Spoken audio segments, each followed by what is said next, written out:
4월 17일 네트워크 매거진 시작합니다. 광주 군공항 이전 특별법이 지난주 국회 본회의를 통과했습니다. 지역의 60년 수건 사업이 해결될 것으로 기대되지만 전남 지역에선 아직 군공항 유치 의사를 밝힌 곳이 한 곳도 없는 상황입니다. 첫 소식 박건우 기자의 보도입니다. 광주의 한 공군부대입니다. 1964년부터 군공항으로 쓰이는 곳입니다. 인근 주민들은 전투기 소음 피해를 호소합니다. 핸드폰을 하다가도 이게 비행기가 지나가면 소리가 안 들리고 상대도 안 들리고 많이 힘들어요. 광주시는 10개 동 주민 30만 명이 직접 피해를 겪는 것으로 보고 있습니다. 이 때문에 광주 군공항 이전은 지역의 60년 수건 사업이었는데 지난 13일 국회 본회의에서 광주 군공항 이전 특별법이 통과됐습니다. 이에 따라 기부대 양여 방식의 부족분 예산은 정부가 예산을 지원할 근거가 마련됐습니다. 군공항 이전과 종전 부지 개발을 신속히 추진하기 위해 추진본부를 설치하겠습니다. 하지만 해결 과제는 여전합니다. 광주 군공항 이전 부지로 전남 한평과 무안 등이 거론되고 있지만 현재 유치 의향을 밝힌 지자체는 한 곳도 없습니다. 또 다른 소음 피해가 불가피한데 아직 전남 지역 주민들의 의견조차 수렴되지 않은 겁니다. 고민을 많이 오고 있습니다만은 아무튼 찬성 측이나 반대 측이 좀 정확한 데이터를 가지고 광주 군공항 이전으로 10조 원대 생산 유발도 기대되지만 실제 이전까지는 난항이 불가피할 전망입니다. TV조선 박건우입니다. 경기도가 저소득층 청년들의 해외 대학 연수를 지원하는 청년 사다리 사업을 올해부터 시작합니다. 청년들에게 더 많은 기회를 제공하기 위한 건데 김동연 경기지사가 해외 대학과 현지에서 직접 협약을 체결했습니다. 미국 미시간에서 구자영 기자가 보도합니다. 미국 동부에 있는 미시간 대학교입니다. 이 대학에서는 한국인 유학생 700여 명이 공부하고 있습니다. 올해부터는 경기도 청년 사다리 프로그램에 참가한 청년들도 이 대학에서 한 달 동안 지냅니다. 올해 첫 경기 청년 사다리 프로그램에 참여한 청년 30명은 7월부터 이곳 미시간대에서 해외 연수를 지원받습니다. 현지 대학도 어학연수와 기업 탐방 등을 적극 지원할 계획입니다. I hope your young people have a chance to explore many things that our campus has to offer. 경기 청년 사다리 프로그램 참가 대상은 만 19살에서 34살 사이의 저소득층 청년 150명입니다. 경기도는 미국과 호주의 대학 4곳에서 이 참가자들의 해외 연수를 우선 지원하고 110명 규모의 아시아 지역 대학 연수와 해외 기업 인턴십 등 추가 지원 프로그램도 준비하고 있습니다. 더 많은 기회를 줌과 동시에 도전 과제에 부딪히고 씩씩하게 자기 일하면서 넓은 세상 보는 청년들 만들겠습니다. 미국과 호주 4개 대학의 경기 청년 사다리 프로그램은 오는 24일까지 참가 신청을 받고 서류와 면접 심사를 거쳐 다음 달 12일에 참가자를 최종 선정하게 됩니다. TV조선 구자영입니다. 경기도의 이번 해외 방문 목적 중 하나는 현지 기업의 경기도 투자 유치입니다. 미국에서 기업 4곳과 투자 유치를 마친 데 이어 오늘부턴 일본에서 유치 활동에 들어갑니다. 계속해서 김승돈 기자의 보도입니다. 수소 등 산업용 가스를 생산하는 미국 기업체 린데입니다. 이 업체의 세계 시장 점유율은 32%에 이릅니다. 린데는 지난 1월 1,500억 원을 경기 평택 가스 생산시설 증설에 투자했는데 이번에는 경기도에 5천억 원을 추가 투자하기로 결정했습니다. So Gyeonggi-do can expect from us a very ambitious and strong investment plan in the years ahead. 경기도는 이와 함께 평택과 화성 등에 있는 수소 충전 시설과 산업용 가스 시설에도 투자할 계획입니다. 반도체 생산 과정에서 희귀 가스가 필수적인 만큼 지금까지 수입에 의존하던 희귀 가스를 국내에서 생산하는 체계도 구축할 방침입니다. 이번 투자는 국내 반도체 산업의 해외 경쟁력 강화 효과로 이어질 전망입니다. 투자 유치를 통해서 우리 경기도에 많은 일자리 만들고 싶습니다. 세계의 중심이 되도록 하는. 경기도는 이번 해외 출장을 통해 반도체 등 첨단 산업을 중심으로 4조 3천억 원 규모의 해외 기업 투자 유치를 기대하고 있습니다. 김동연 경기지사는 미국 방문에 이어 어제 일본에 도착했고 오늘부터는 일본 기업의 투자 유치 활동에 나설 계획입니다. TV조선 김승돈입니다. 몸이 불편한 장애인들은 스포츠를 즐기기가 아무래도 어렵습니다. 인천에 전국에서 가장 큰 가상현실 스포츠 센터가 들어섰는데 첨단 기술 덕분에 장애인들도 실제와 비슷하게 운동할 수 있게 됐습니다. 노도일 기자입니다. 한 남성이 노란색 공을 바닥에 굴립니다. 공은 대형 스크린으로 넘어가 볼링핀을 모두 쓰러뜨립니다. 신중하게 총구를 겨누고 화면 속 간역 중앙을 명중시킵니다. 장애인을 위한 가상현실 스포츠 체험 장면입니다.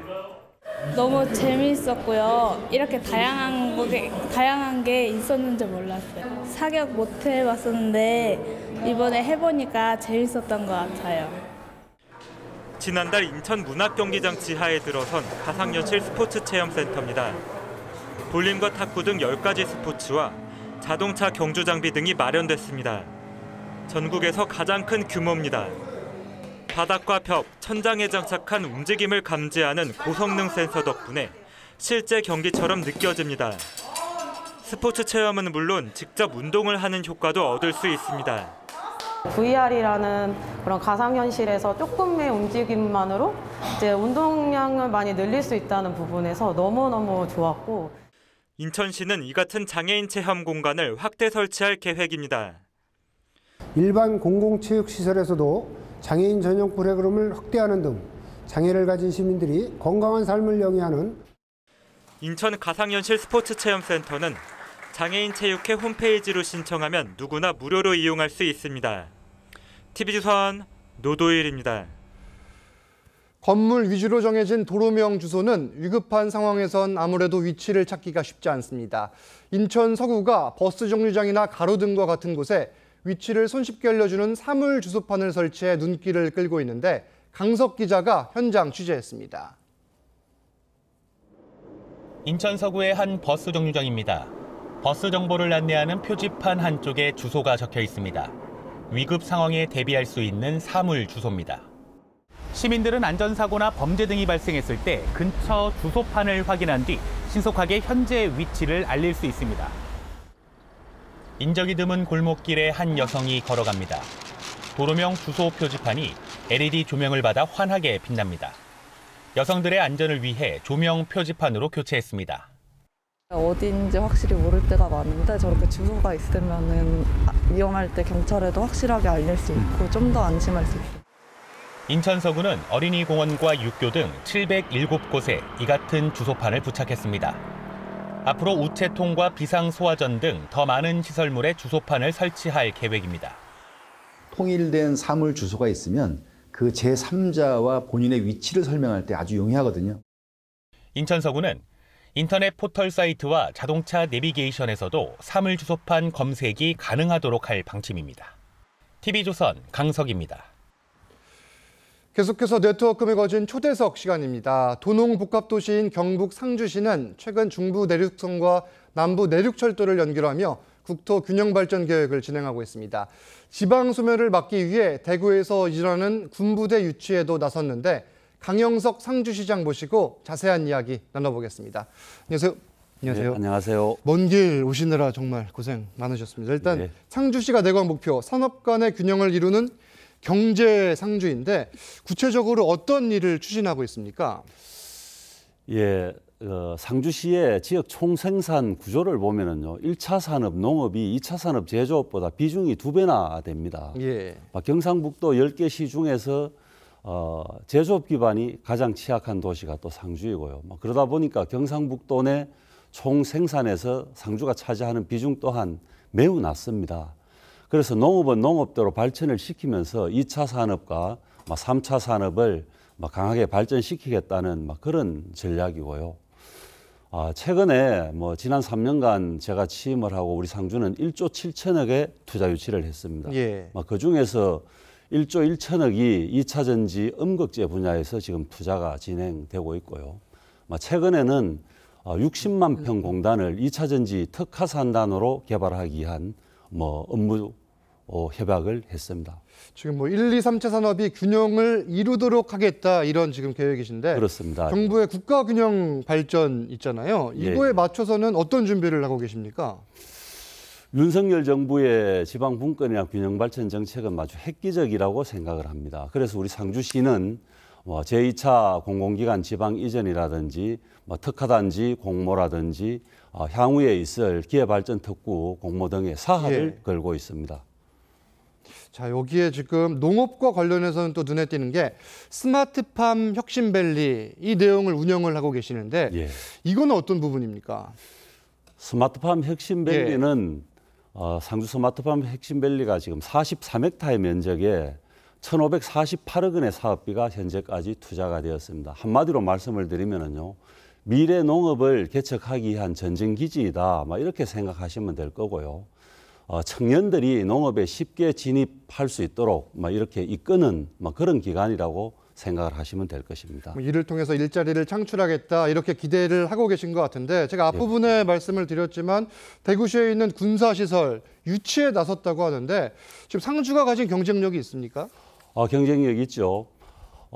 이전 대상 부대들은 보면은 충청, 호남, 영남의 작전을 총괄하는 부대인데 지도를 펴놓고 한번 보십시오. 상주가 지리적으로 보면은 부대 운영이나 군 작전 임무 수행에 최적지라는 것이 한눈에 보이게 될 것입니다.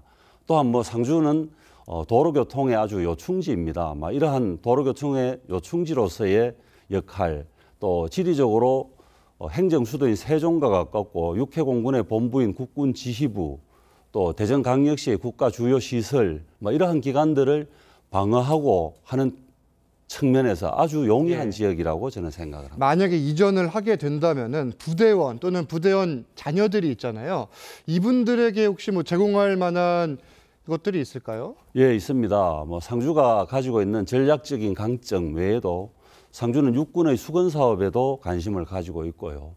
부대원 자녀들의 우수한 교육 환경을 만들기 위한 특목고나 자사고 수준의 학교를 신설하는 계획도 수립하고 있고 또 지역의 의료시설을 확충하기 위해서 현재 상주 적십자병원의 병상을 확대하고 진료 과목을 확대하는 그런 신축 계획이 추진되고 있습니다. 이게 상주 적십자병원 같은 경우에 350병상 정도로 지금 계획을 하고 계신 거죠? 그렇습니다.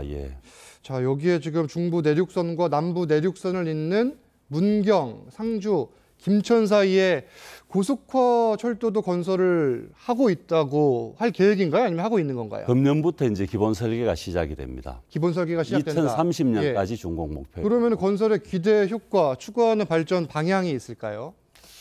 그렇습니다. 이게 철도가 이제 건설이 되면 서울 수서에서 상주까지 1시간 17분이면은 도착이 가능합니다. 상주에서 진주 거제를 거쳐서 가는 남부 내륙선과 연결이 되고요. 구미와 동대구역과도 연결이 되는 그렇게 함으로써 시민의 삶의 질이 높아질 수 있고요. 이 철도 건설이 향후 우리가 추구하고 있는 제2차 공공기관 지방 이전이라든지 대구 군부대 이전 유치라든지 특화단지라든지 추진하고 있는 정책에도 아주 긍정적인 영향을 미치게 될 것이라고 생각합니다. 여러 기대를 하고 계신 건데 이게 사실 상주시뿐만 아니라 지방 대부분의 중소도시들이 겪고 있는 문제, 인구 감소, 이 도시 소멸 문제 있는데 상주시도 지금 인구 추이가 어떻게 됩니까? 그렇습니다. 계속 인구가 감소하고 있는데요. 매년 기농기촌 정책을 비롯한 여러 가지 정책으로 전입 인구가 전출 인구보다 많음에도 불구하고 한 해 출생자 수의 4, 5배에 이르는 사망자 수, 전체 인구의 65세 이상이 약 35%선에 육박하고 있습니다. 고령화가 돼 있는 거죠? 고령화가 지금 가장 큰 문제입니다. 지금 9만 명대로 지금 알고 있는데 그러면은 귀농 귀촌 정책 등 상주시에서도 인구를 유지하거나 앞으로 증가시키기 위한 계획들이 있을 것 같은데 어떤 걸 준비 중이십니까? 그렇습니다. 다른 자치단체와 마찬가지로 우리 상주시도 현재 수준의 인구를 유지하기 위한 정책에 지금 방점을 찍고 있습니다. 그러게 하기 위해서 정부의 국가균형발전 정책이라든지 군부대 이전 유치라든지 인구를 일시에 늘릴 수 있는 정책에 지금 집중을 하고요. 동시에 생활인구나 관계인구를 늘리기 위한 상주만의 색깔 있는 문화 정책이라든지 발전 정책을 추구하고 있습니다. 지금 아직 1년은 되지 않았지만 상주시를 계속해서 이끌어가고 계시는데 앞으로 목표나 계획 있으십니까? 상주시는 아주 역사가 깊은 도시입니다. 그래서 상주시의 시정 구호가 저력 있는 역사도시 중흥하는 미래 상주입니다. 오늘 짧은 시간이지만 몇 가지 정책을 소개드린 이러한 내용들을 잘 실천을 해서 상주가 역사 속에서 그런 빛나는 명성을 미래에 다시 한번 큰 이름을 얻고자 그렇게 추진하고 있습니다. 알겠습니다. 앞으로 상주시 잘 이끌어 가시길 바라겠습니다. 강영석 상주시장님 말씀은 여기까지 듣겠습니다. 감사합니다. 감사합니다. 오늘 네트워크 매거진은 여기서 마칩니다. 저희는 다음 주 월요일에 다시 찾아뵙겠습니다. 감사합니다.